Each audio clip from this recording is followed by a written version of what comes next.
Ladies and gentlemen, live from the Purple County, the highest warning tier that Ohio's system has for COVID-19 infections. Here comes the Vox podcast from the center of COVID, Ohio, Columbus. Tim, what color is your county? Do you guys have the color-coded system too? We do, and we were also just upgraded to purple. California, I think all of California is flailing around right now. We're all purple. I don't think it's just California in this instance. Everything's always just about California. I thought you knew that. Yes. Well, certainly. And I'd love a Thanksgiving vacation to California where you can host many people. It would be glorious. A couple of things. There are a couple of things happening, Tim. We have COVID going bananas. Almost 200,000 infections yesterday. And getting close to 2,000 deaths a day, which is tragic and horrific. We've got all sorts of interesting legal happenings going on around the election.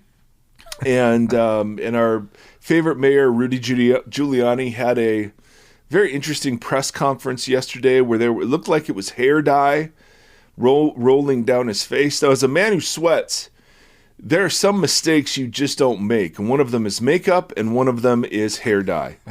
Especially on national television. You don't ever want to do that. So that's happening. We're looking at zero help from the government for many struggling businesses, at least until the first of the year.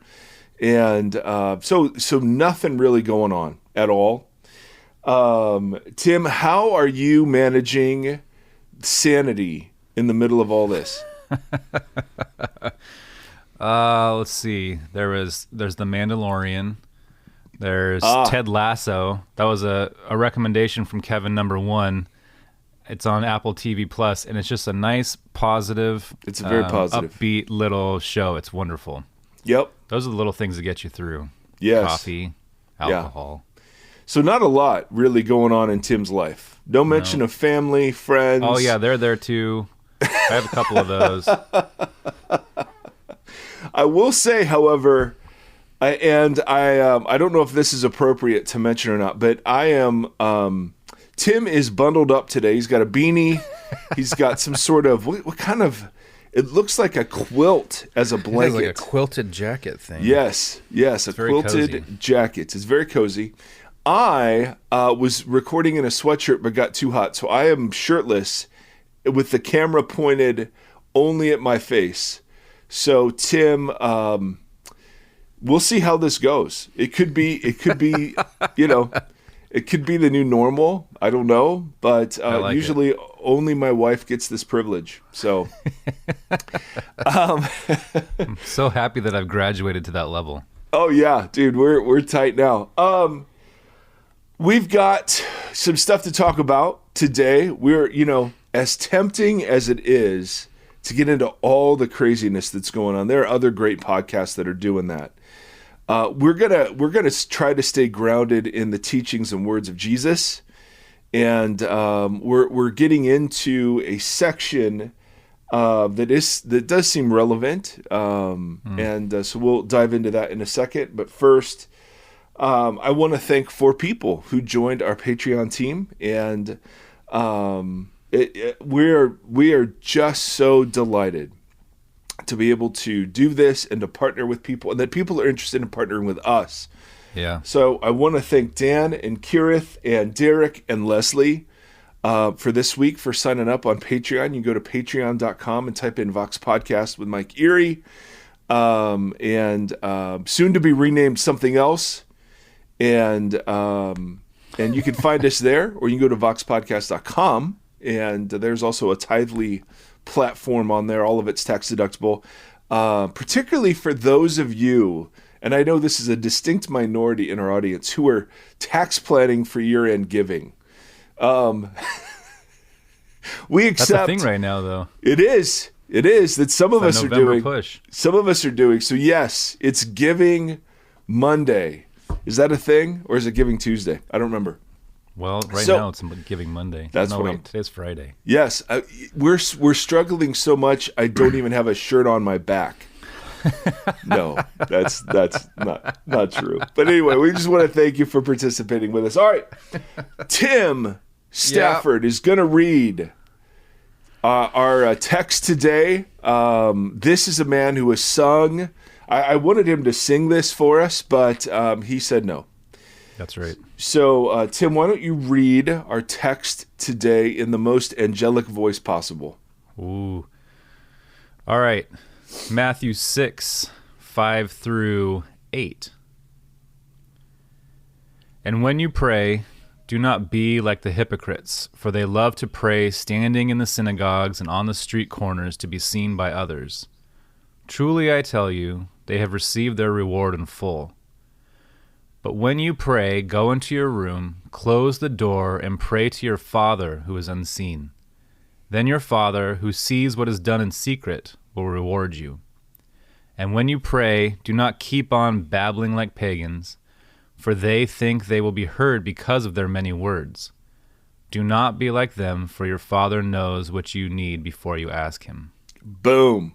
Boom. The voice of an angel. The voice of a tired angel. Or what's the movie called in Home Alone? I have no idea. I've never watched that movie. Wait, what? Nope. What Bonnie is to Star Wars, I am to the Home Alone franchise. Is there a reason why? I don't know. I don't know that I've always been taken with The Christmas Story, Ralph shooting his eyes out. Yeah, that was a classic. It's kind of my go-to. Elf, Elf is now modern a classic. Modern classic. And have your kids seen Home Alone? I don't think so. Oh my goodness! I know. I'm sorry.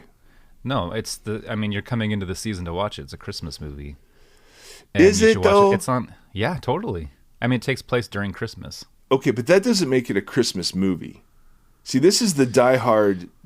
This is the diehard dilemma right here. No, a movie that takes place. Die Hard is a Christmas movie. A movie taking place at Christmas does not make it a Christmas movie.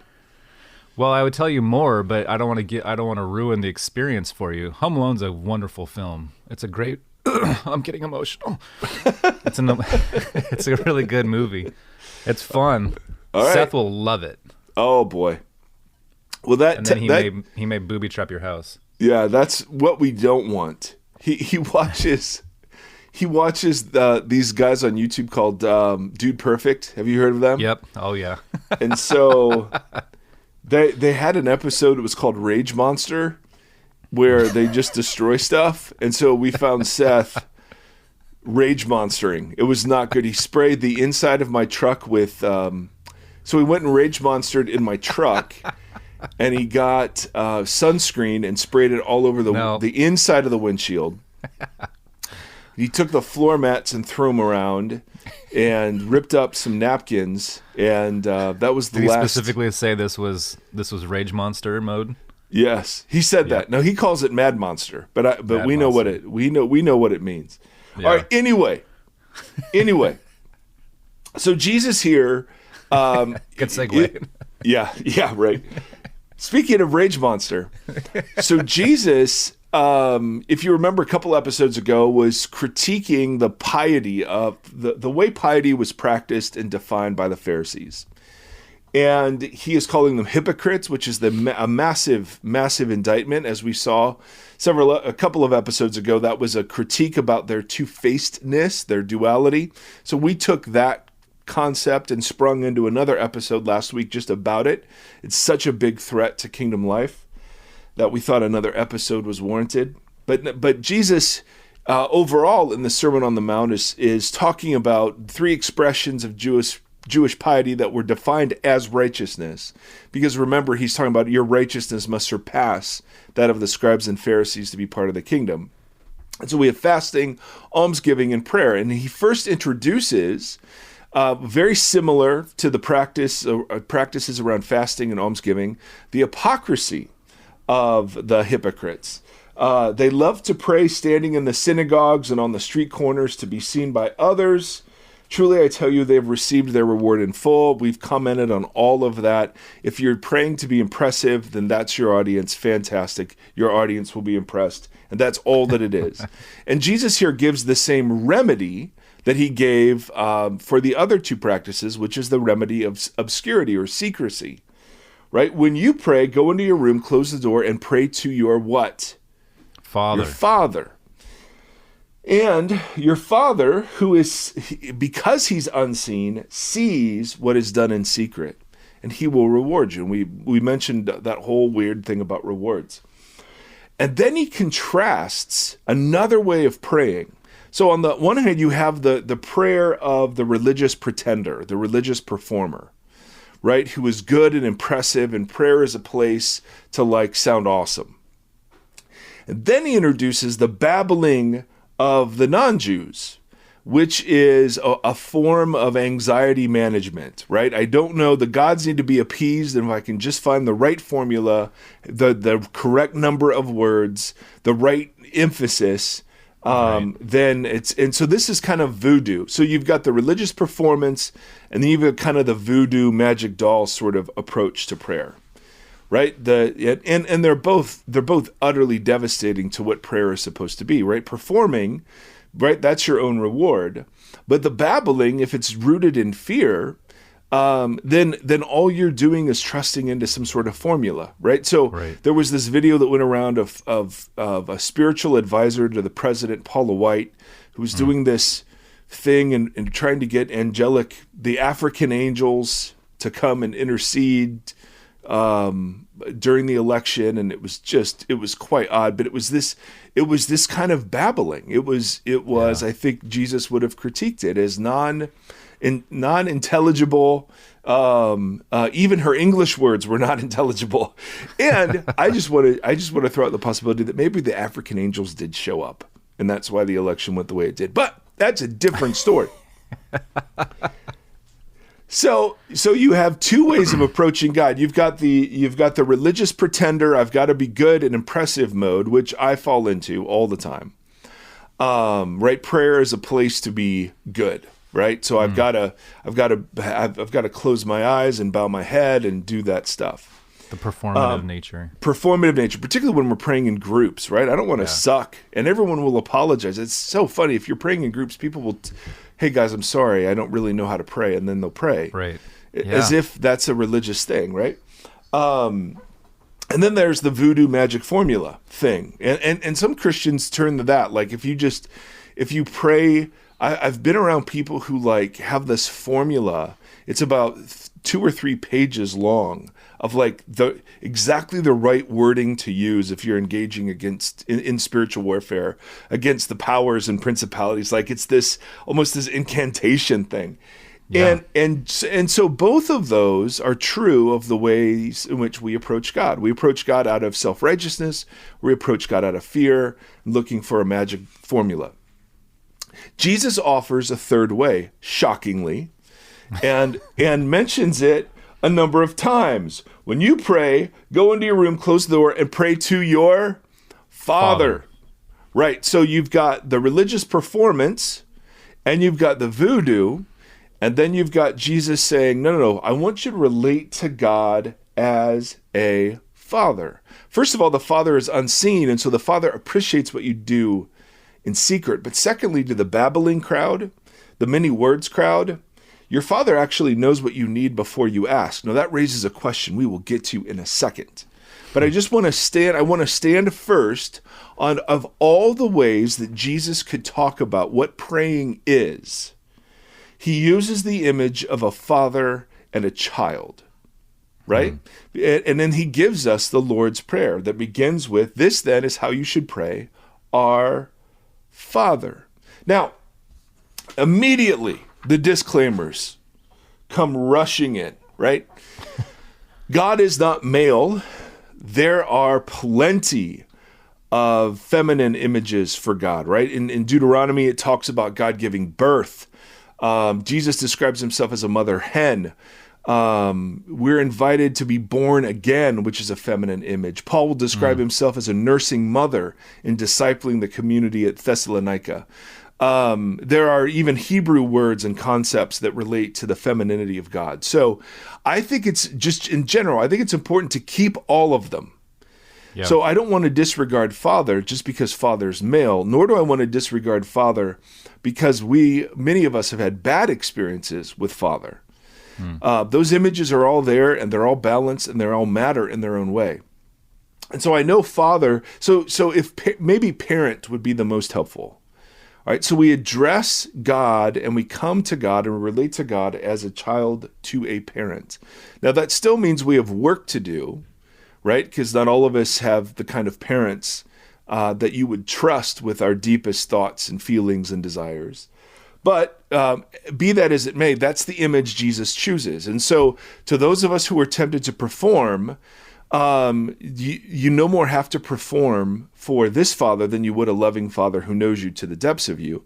And you no more have to babble and try to be impressive with your many words, because this father already knows what you need even before you ask. All right? Yeah.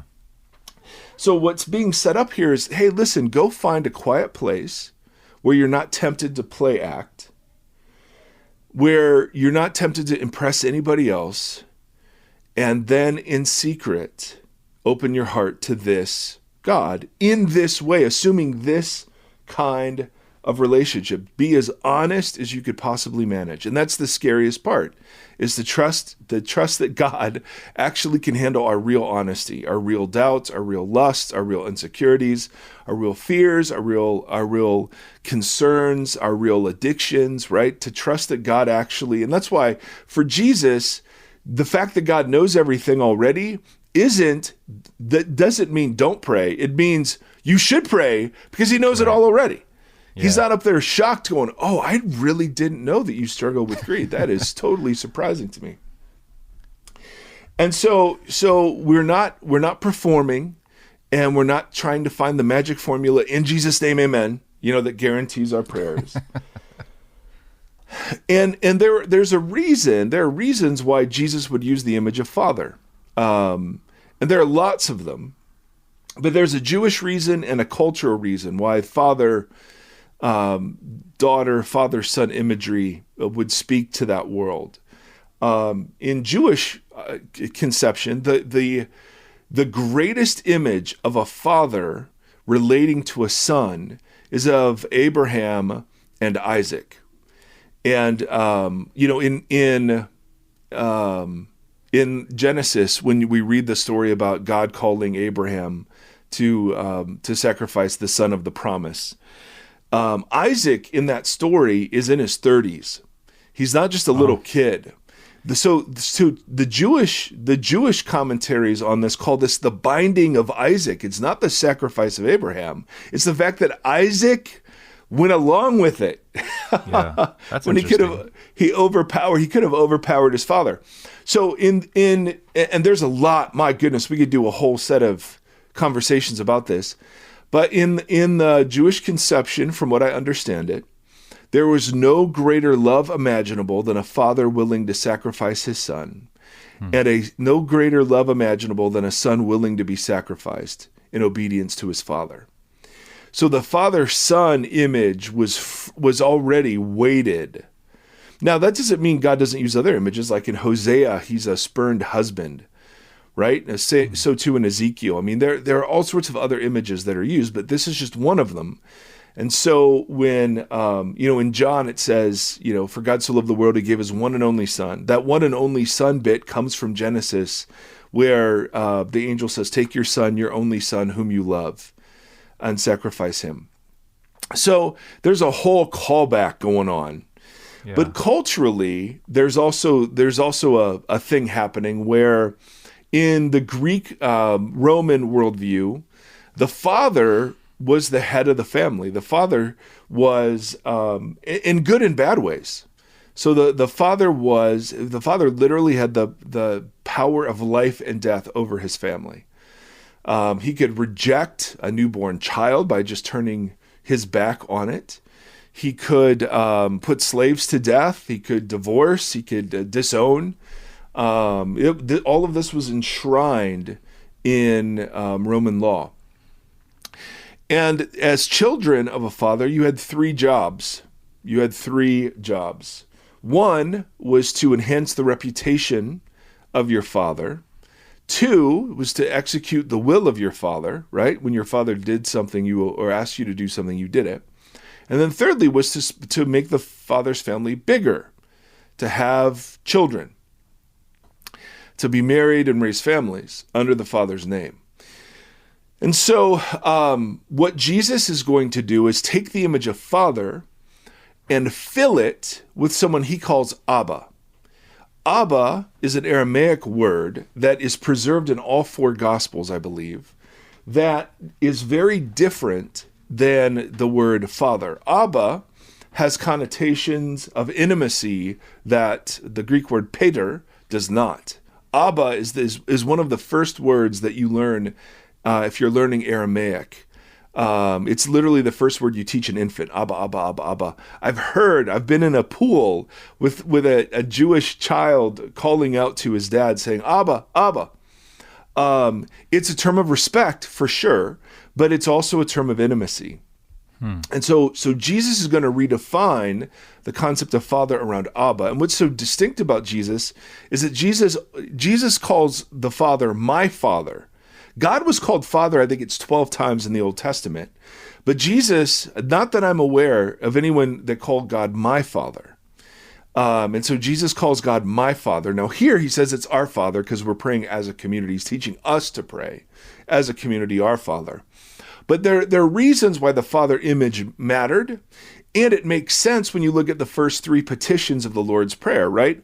Honor the Father's name, do the will, right? And spread, make children, which is kind of like the Great Commission, right? Make disciples of the Father, right? So honor the Father's name, may your will be done on earth as it is in heaven, do the Father's will, and then reproduce, which is the commission to go and make disciples. So all of that is just a bit of background on when Jesus says Father, right? Not the religious performer God and not the voodoo God, but Father.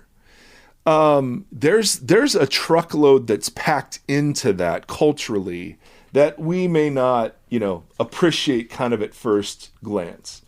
Makes sense so far, Timothy? Yes, sir. Yes, sir? Yes, sir. All right, now we're going to look at the rest of the Lord's Prayer next episode because it is the doozy and there is so much power in this thing. Oh my goodness.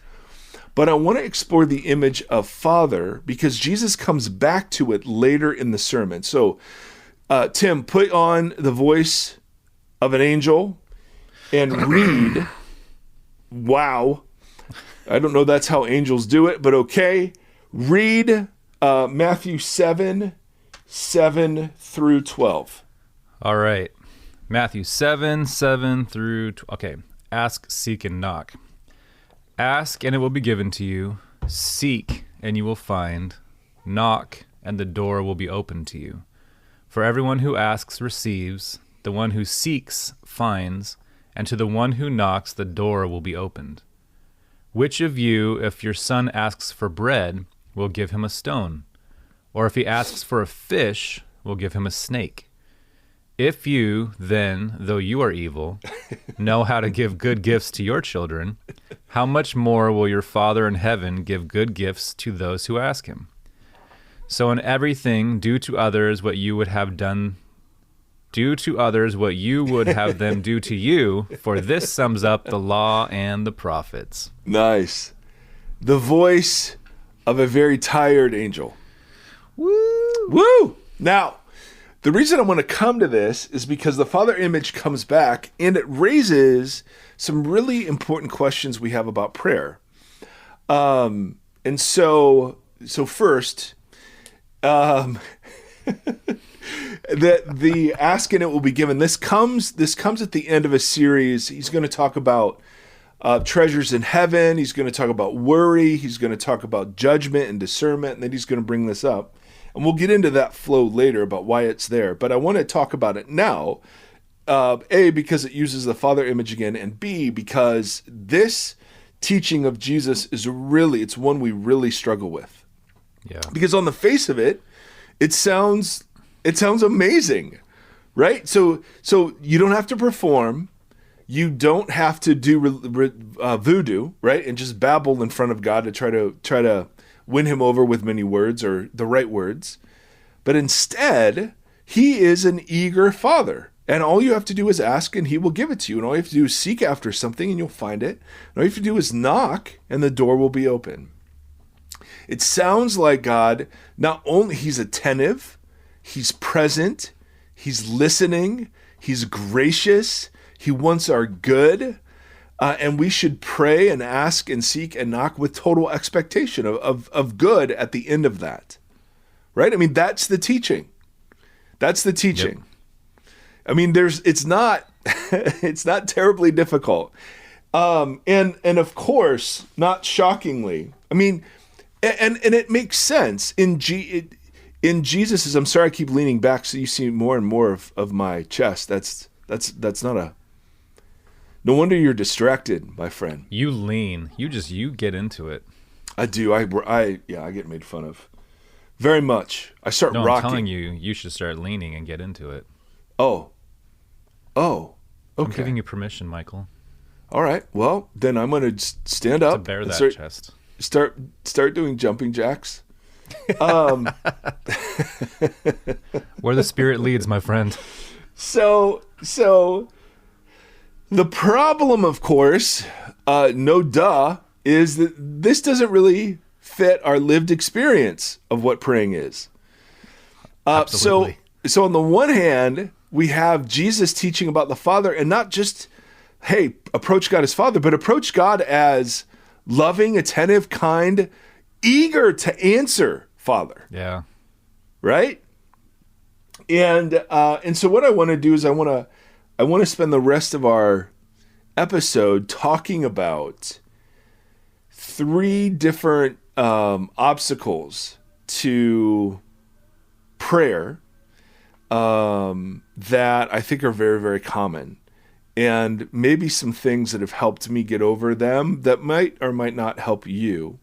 But it's one of the questions we get most at the Vox Podcast is about this. So I want to riff a little bit. I'm going to channel some Tim Mackey as well. He's got some stuff on this that's really good. Some of this is some Greg Boyd. Some of this is some N.T. Wright. Rarely do I have original thoughts. So just know, if you ever hear something from me and then you hear it somewhere else, resist the temptation to think they stole it from me. But I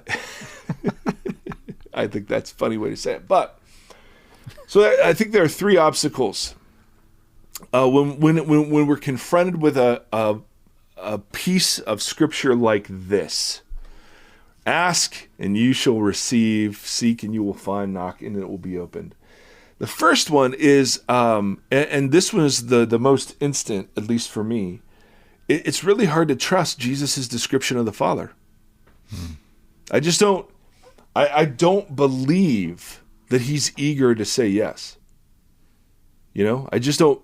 There's a deep thing in me that will acknowledge it in my brain and want it to be true, but I have a deep resistance to that idea. The second obstacle is that, well, if Jesus says already, the Father already knows what we need, then why do we need to ask? Right. And then the third one is, well, I'm not sure I've ever experienced this sort of prayer and answer kind of relationship with God, the way Jesus is describing it. Do those summarize pretty adequately the concerns, you think?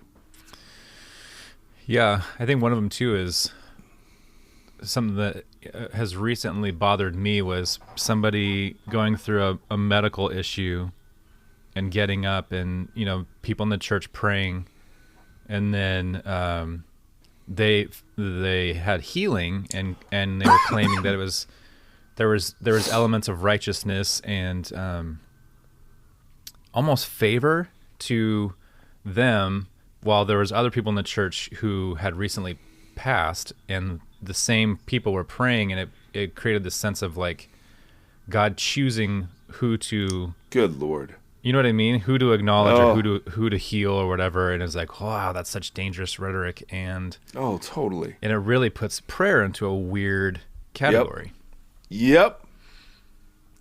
So it's all very confusing. It is all very confusing. and the Bible, for better and worse, doesn't give us a ton of answers on how it all fleshes out. Right.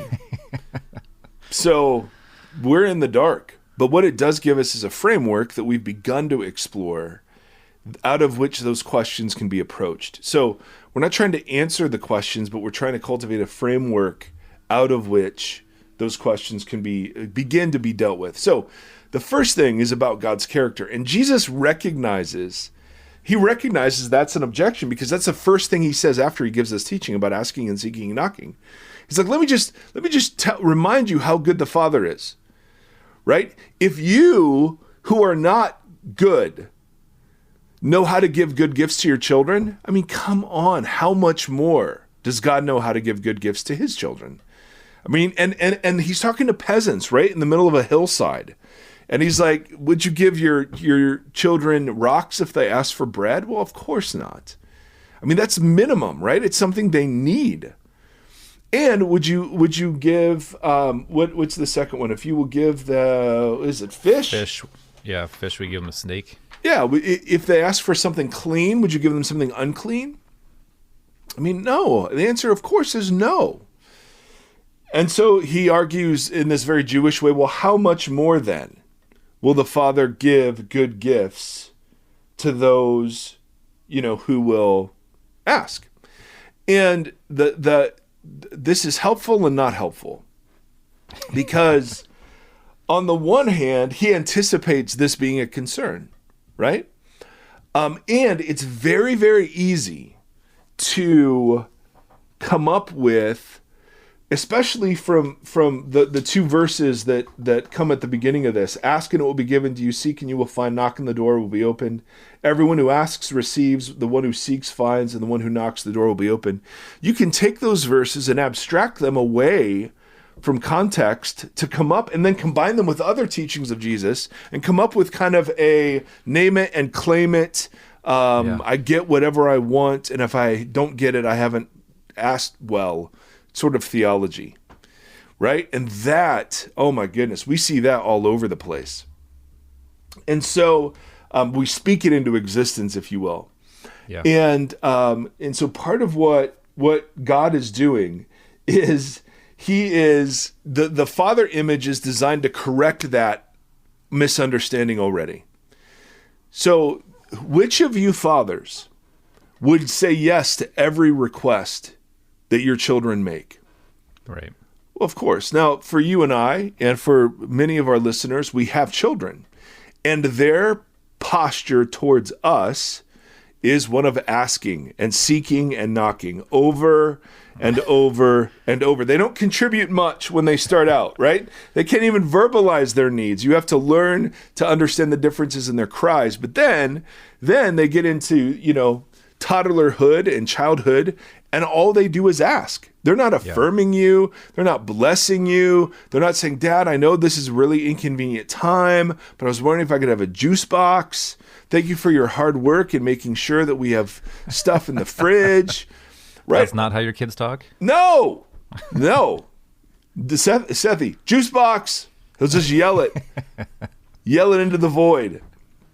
Right? Now that I have two teenagers, it's all like they will come down with a smile on their face, and they're going to ask you for something, right? Can I go? Can I do? Do you have money?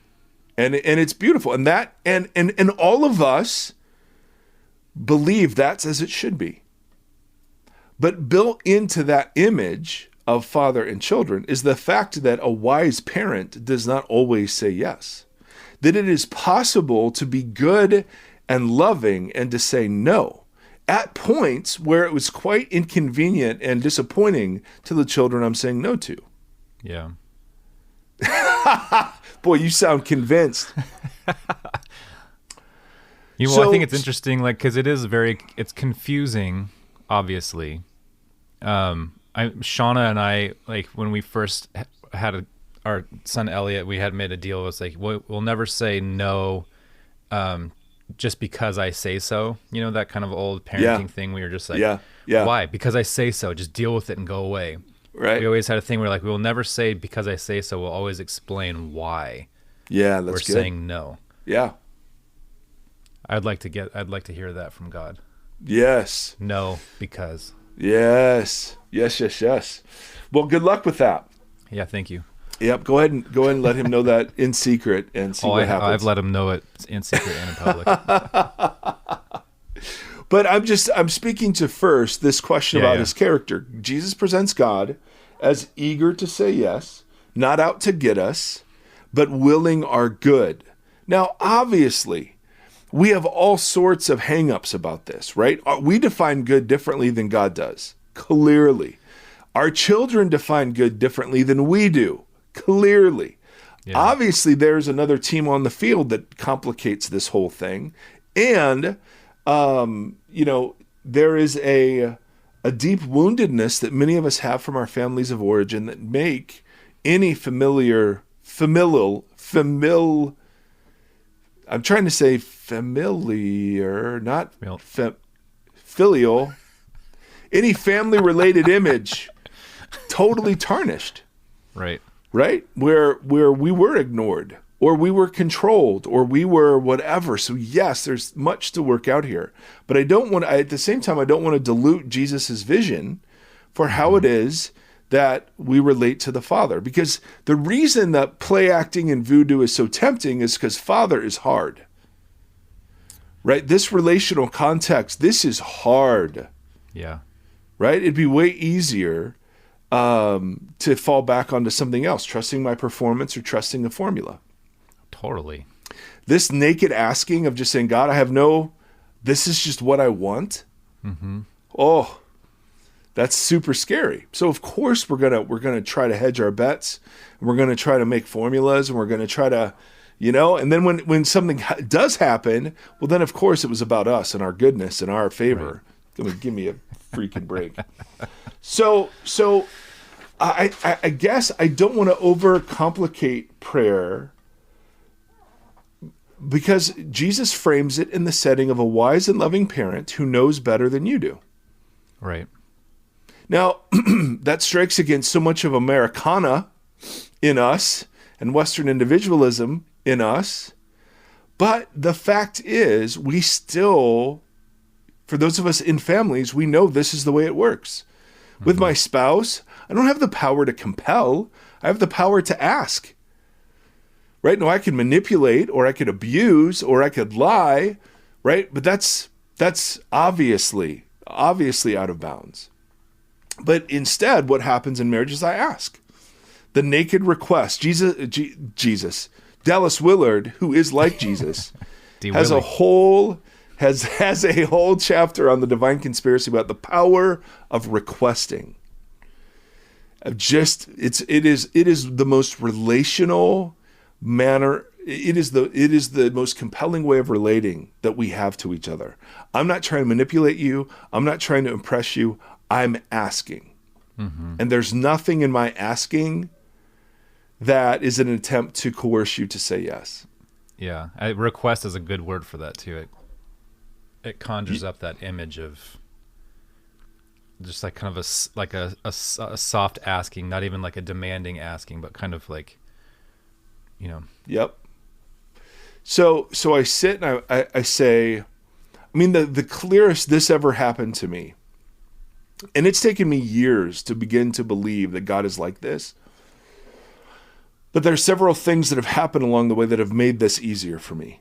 One is, and I've told this story, I think lots of times before, but I was a teaching pastor in Orange County, and it was the night before Easter, and so it was Easter Saturday, And our church was moving from this big tent that we used to do in a parking lot into this big amphitheater at the Orange County Fairgrounds. It was the Pacific Amphitheater. It held like 8,000 people.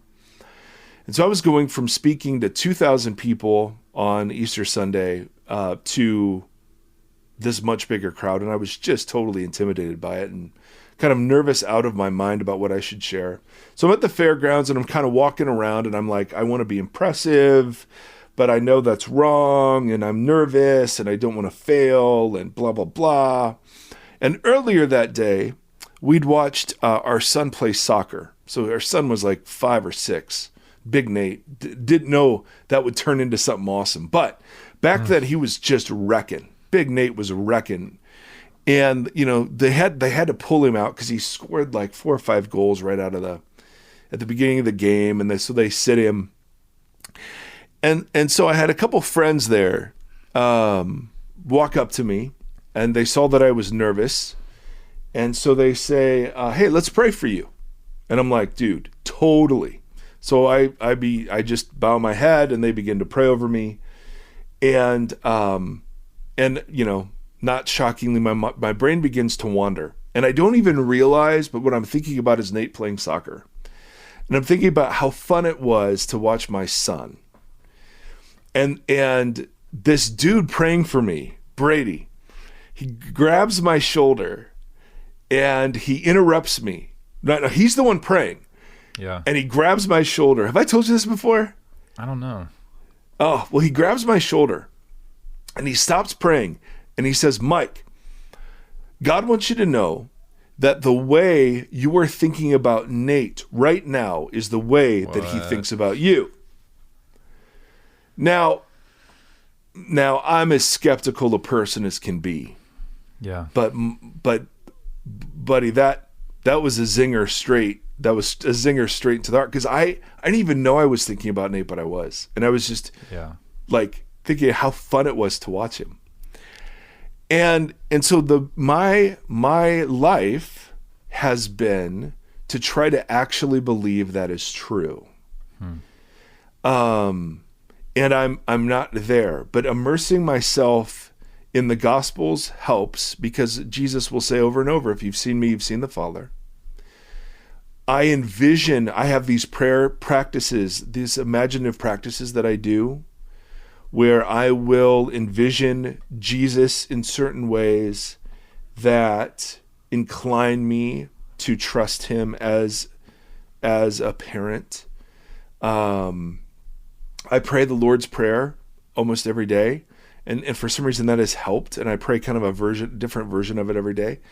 But I have to say, I've been and I've walked through enough of my own brokenness and enough of suffering to find out like there really is a bottom that I can't argue with. You know, none of the things I would want that have happened, either that I've done or that have happened, I would choose, except for the ones I did choose. But in the aftermath of those, there's been a solidity to God that surprised me. You know what I mean? Yeah.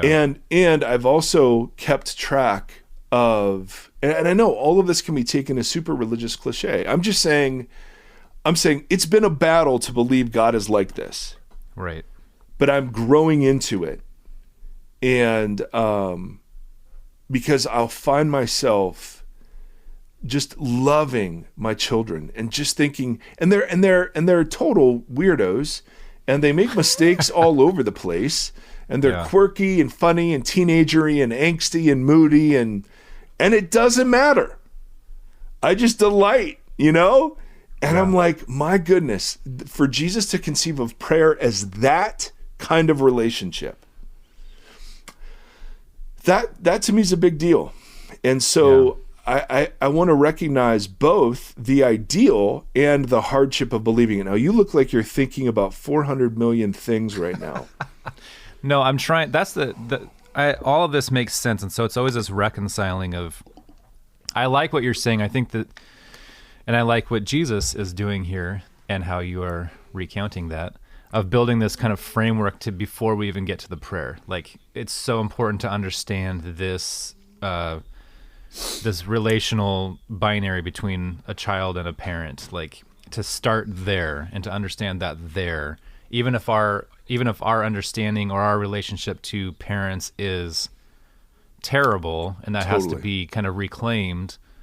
I like that makes sense, because for me it's always just a matter of trying. I don't know how many times I'm praying where I have to stop and then be like, where are you right? Not to God, to me. Where are you right now? Right. Knock it off, refocus. And sometimes that may be 3 or 4 times in a single prayer where I'm just like, pull it back together and remember what I'm doing. What am I doing right now? Why am I doing this? And and at the same time though, I don't know how many times I'm the person that'll stand there and tell a mountain to move and then be like, do I not have the faith of a mustard seed? Like this tiny little kernel of nothing. Is my faith really smaller than that? Or God is not responding? Or Jesus may be saying something else there. Right. But then I get lost in those cliches of like, if God does always answer prayers, he says if he's not saying yes, he's saying no, or if God closes a door, he opens a window. Dude, no. How do you feel about Mazzy? No, that's what I'm saying. So I appreciate this framework because I think it's a good place to start, because I will get lost in expectation. I'll get lost in frustration. I'll get lost in rhetoric and that kind of stuff. And so it's coming back to this image and coming back to this framework to start from, and then reminding myself of even midway, because prayer obviously for me has been a real struggle for the last. Totally. But it's been something that I've stayed consistent with even in the lowest points of my faith. Like even when I've been in like the valley of like, I don't think that this God thing is real. Yeah. I've still gone in prayer and been like, I don't think that you're real. Yes. I'm struggling with seeing you. So prayer, I've had a really tenuous relationship with prayer. That's not, no. That's the opposite of tenuous. Goodness, that is as sturdy as it gets. Are you kidding me? Kind tenuous. Of a tough pull and like. No, but that's it. That's the point. That's the point. And do you not think you've been formed and shaped out of that in ways that have been totally irritating and totally incredible? Yes, but it's that relationship of being positively and in a healthy way, like growing through that, but then being stuck with the rhetoric side of it. And you know what I mean? It's this balancing act where unfortunately it'll be the church. F the church. F the rhetoric. But that's where we live. And so you get pulled, and when you turn to people and you're asking them how and why, you get the rhetoric. And so it's just this balancing act of like being pulled one way, but while Jesus is saying, no. Slow down, take a breath. This is a father, and this is good, and he's seeking after you. So it's like it's just been such a push and pull for so long. It's a difficult. And I've been having this conversation with a lot of people who are just like, I don't know how to pray. I don't know why I should pray. I don't understand the purpose of prayer. I don't see where God is in prayer. So all that kind of stuff just comes together. With like, I don't know that we've really, at least in my experience with people, that we've had a really honest conversation about prayer. Yeah. And it's framed generations of American Christians. I can't speak outside of that, but yeah, we have a really weird relationship with prayer. Yep. Primarily because we see it as transactional. Yes. That was the way I was taught. And Jesus seems to frame it that way. Well, ask and receive, right? Yeah. Yes. Yeah. I mean, Mazzy asks and you give. Yeah. But not always. It's so funny. I so resonate with what you're saying. And I don't mean to be, I don't know. I'm eager to not just punt on this. And I'm not saying you are at all, but I'm saying the frustration and the mystery can very easily allow us just to throw up our hands and go, I have no freaking idea. Oh, totally. But the fact that that's that's what you begin to pray, I don't know. I think that's like, it's not tenuous at all. I think that's really beautiful. Yeah. And I think there's a lot of language in the Bible for that. So let me try to keep swinging because we're running out of time. Yeah. Sorry, that was a sidetrack. No. Oh my goodness, that was not a sidetrack. Not at all. Because the second obstacle is, well, why do we pray? Why do we pray? And Jesus even says, well, the Father knows what you need before you need it. Now, he draws the opposite conclusion than we do. We draw the conclusion that says, well, if he knows, why should I ask? He's drawing the conclusion that says, well, he knows, so ask. Right? Yeah. You shouldn't be afraid to ask. Even the dumbest stuff, it's already in there. It's already taken into account. You know? So you're shouting, you're cursing, you're doubting. None of that's an issue. Right. Right? It's already out there. And this gets at, and let me just riff on this for just a couple minutes, because the way I see salvation is like marriage, right? We spent a lot of time on that last week. The way I see God parenting me is like me parenting children, because all of the cries of my heart haven't changed from when I was a kid. Right? They're still all the same things. But now I find myself, out of love that I never knew I could feel, giving answers that I've heard from God myself. Like when Nate and Hannah are like totally upset about something in high school, I'm just like, guys, high school is so temporary. It's so never going to matter. Right? This is nothing. This is, compared to what's coming for you, this is nothing, right? I mean, come on. And I don't even know I'm doing this, but I'm channeling Jesus, you know, in some of the things he will say to me. And so it's so difficult because I want to control. Prayer for me is about controlling God and getting what I want. Mm-hmm.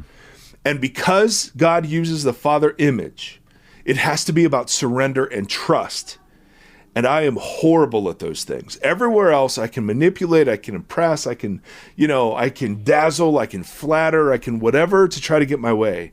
With God, all there is surrender and trust. And the vulnerability I feel in that moment. You know? Yeah. And it's just, that to me is what makes this the worst. Now, why is it surrender and trust? Well, it goes back to Genesis 1 and 2, baby. What's God looking for in the world? What did he create, Timothy, John, Stafford? Partners. Yes. Could God run the world better than any of us? Yep, but why then did he create... I don't know, things are going really good right now. Well, that's true. We're doing great. But see... The Bible gives us an obvious framework that avoids two of the most damaging things about prayer. One theology pictures God as this divine puppet master, and it's all written out ahead of time. Everything you want, everything you do, everything you say, you have the illusion of freedom. Just like if you're directing a movie, right? The people in the movie think they're acting freely, but they're acting a predetermined script. Right? Yeah. And there are lots of Christians that teach that's the way God relates to the world. There are other Christians that teach, no, the way God relates to the world is that he's the grand chess master. And this is an image from Mackie, where God doesn't know what move you're going to do, but he's so good, he'll counter it. And so God is genuinely surprised and genuinely learns things as human history goes on. For those of you theology nerds, one of those is Reformed theology, and one of those is called process theology. And Jesus fits neatly into neither of those. Jesus fits into a framework of cooperative theology, of relational theology. So what Jesus is looking for, I mean, what's the first thing he did? He raised up disciples and then he sent them out in his authority. Yeah. And they effed up all over. But he did it. Why? What's he looking for? He is looking for cooperative participants. So in Genesis 1, he creates image bearers, an image, right, that is used of kings creating representations of their authority in the temple. And then he gives them work to do to expand the borders of the temple and to cultivate the temple and protect it as an act of worship to their God. And then when they screw it up, he calls a man Abram and says, will you be my partner, right, in renewing human beings? And so it forms him into a tribe. And as part of this, he's making agreements with human beings, right? We call them covenants, but that's what he's doing the whole time. Hey, David, if you do this, then I will do this. Hey, Moses, if the people do this, I will do this, right? He's always been looking for people. The way he renews the earth and the way he renews humanity is by looking for cooperative participants. That's been true of the first page, and it's the way the whole book ends up. Yeah. Revelation says we will reign with God forever and ever, right? And so what is prayer? Prayer is how we learn to cooperate with God. And it makes total sense because prayer is the way I teach, or asking is the way I teach my children to order their desires and be trustworthy with their power. Right? Because for a while there, they don't have any power themselves. And so they ask. And in the way that I'm answering, I'm teaching them the limits of their power, how to use their power for good and not for selfish ends, right? I mean, this is all this, and this is what makes it so infuriating. This is what makes faith so hard and trust and surrender so difficult. And it's the reason why voodoo and performance are so tempting. I cannot control God, and I want to. Yeah. Because I really, and God is so great. He gives me the grace to bitch at him and complain to him and to negotiate with him and to question him and to shake my fist at him, right? Yeah. Because that's part of the relational dynamic. And I know it sounds so easy, but I just wonder if part of the reason we struggle so much is because we've lost that framework. I think for sure that's why. Well, I mean, when Nate and I go out to accomplish something in the world, all we're doing is asking of each other. Right. Right. Hey, Nate. So Nate and I help move furniture for this nonprofit in Columbus. So what are we doing? We're partnering together to accomplish something that we think is good. Hey, Nate, will you carry that? Hey, Nate, would you help with this? Hey, Dad, would you pick up that end? Hey, Dad, stop sitting around. I mean, whatever it is. Right? But all we're doing in the realm of relationship is asking. Yeah. And so asking is the crucible, right? Where we learn how to relate to the world. And so for me, God does not relate to the world as a director who's written the script, nor does he relate to the world as if he is surprised in learning. He relates to the world as a father relates to sons and daughters who has a perspective I don't have. And I know this can be turned into cliche. I got it. But there's a part of this I don't want to give up in the midst of prayer feels so yucky and it feels so complex and it feels so whatever. I don't want to give up this conception of it as, as competent as I am and as good as I try to be and as active as I try to work, I, at the end of the day, control not a lot. Yeah, that's the thing, right? That's the real buzzer is both the scripted version and the chess version or whatever. There is a modicum of control in there that really gives you the comfort of like controlling outcomes to a certain extent in different ways for both. And this is always just going to come down to the surrender and the trust. And that's always the hardest. That's just that's the thing that always comes through in the end. You're like, damn it. It's so hard to do exactly that thing. And it is the kid thing. Mazzy, like that's, she gets scared of things. I'm like, what is my number one job? She says to keep me safe. And so it's just repeating that over and over again until she can fall asleep believing that thing, that's right. The werewolves she thinks are outside are not going to come in the house because, I won't let them. I will not make an appearance shirtless then at your house ever. No, I got enough hair on my own.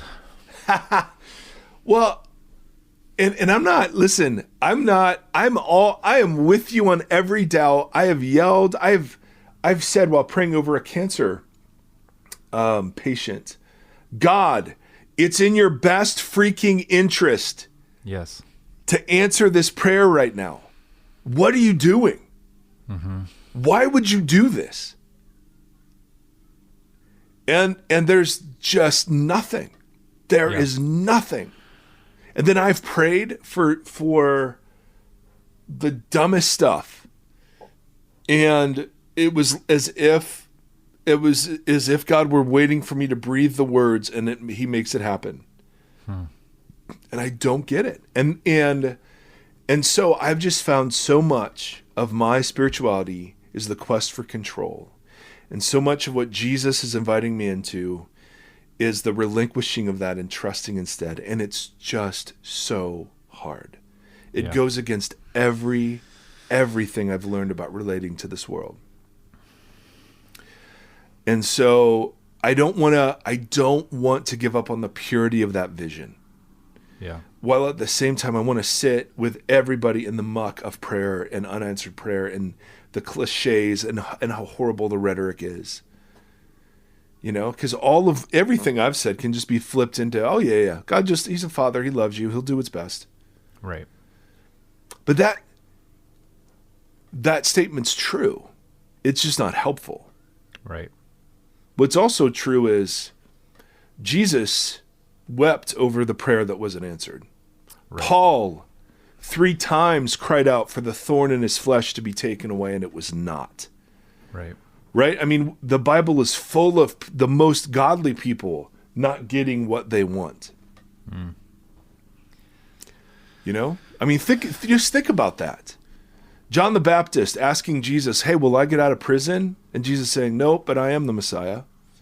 Right. Mary, the mother of Jesus, Simeon walks up to her and says, your son is going to be great and cause the rise and fall of many, but a sword will pierce your soul too. Mm. You know, Jeremiah, you're going to call kings and nations to repentance. And then 20 chapters later, I hate the day I was born. Right? Hey, David, you're a man after my own heart, but I will not allow you to build my temple because your hands are too bloody. Hey, Moses, you've shepherded my people for 40 years, but I will not. You can come up to the mountain and see the promised land, but I will not let you enter.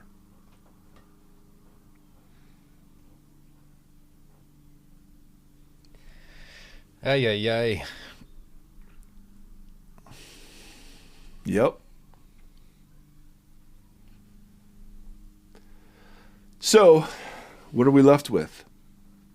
Well, for those of us who are parents, I'm confronted every day with what words do and what words can make happen in the world. Right? And the harm they can do and the good they can do. And so part of my partnership with God in praying is using words to bring good. You know, part of my partnering with God is surrendering to him. And I think there's a lot that I pray for that God just is like, why don't you get off your fat butt and do it? Totally. And that's the thing too, that I think that's so true. I think that so much of it is you're asking for things that, and in your asking, you're beginning the process of fulfilling what you're asking, right? There are things that we pray for that God's like, yeah, let's go do that. And you get up and you go do it. Yep. It's the cancer thing and that kind of stuff where you're like, I can't reach in and pull cancer out of somebody. Yep. I don't have that ability.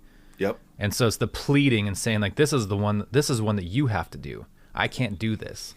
Yeah. And then that not happening and being like, well, you know, I can go and help the neighbor and do those things or whatever. I can do these tangible things that I'm praying for, but I can't do that. Yeah. But I always think about how many sick people in Jesus's countryside did he not heal? How many dead people died, and yet you hear he raised Lazarus from the dead, and you're like, well, what the heck, Jesus? Yeah. I mean, I don't know.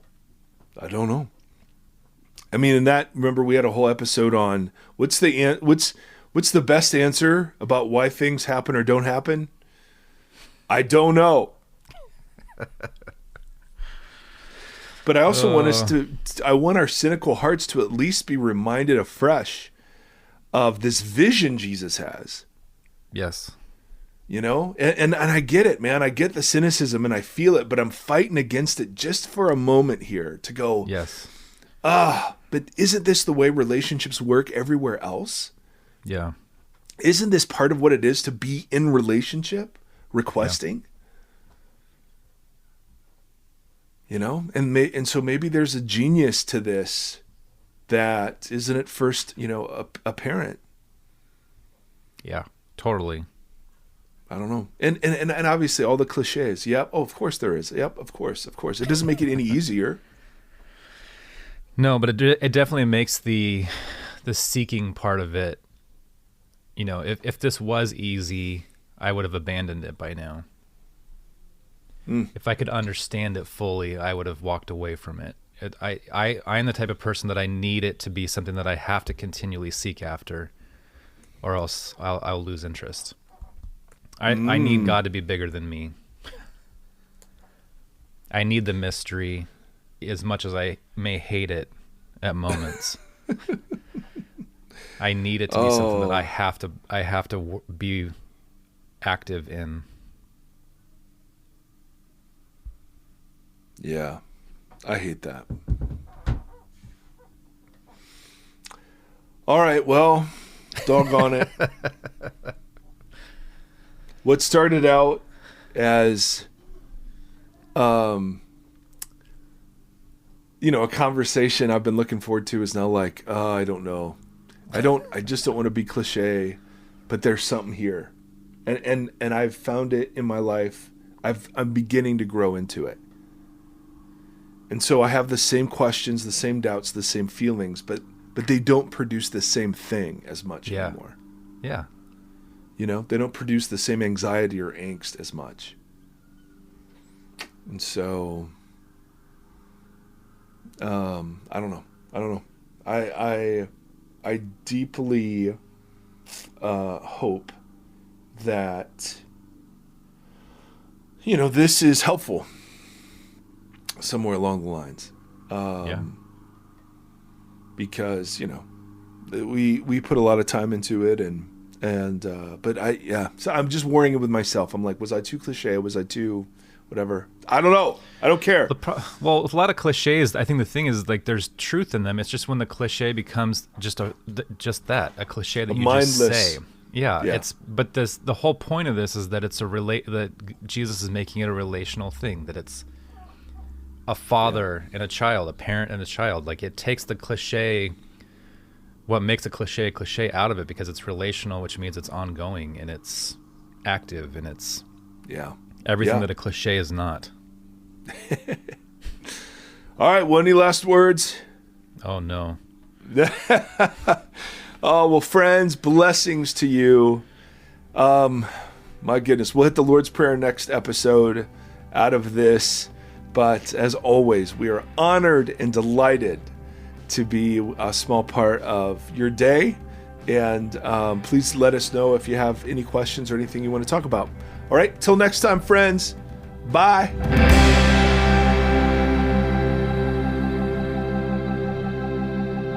Thank you for listening to this conversation. The Vox Podcast is a 501c3 nonprofit organization that is supported by listeners like yourself. If you'd like to partner with us, you can do so at patreon.com/Vox Podcast. You can also engage with the hosts on social media at facebook.com/Vox Podcast, on Instagram @Vox Podcast, and on Twitter @Mike Erie. Thank you for walking this road with us.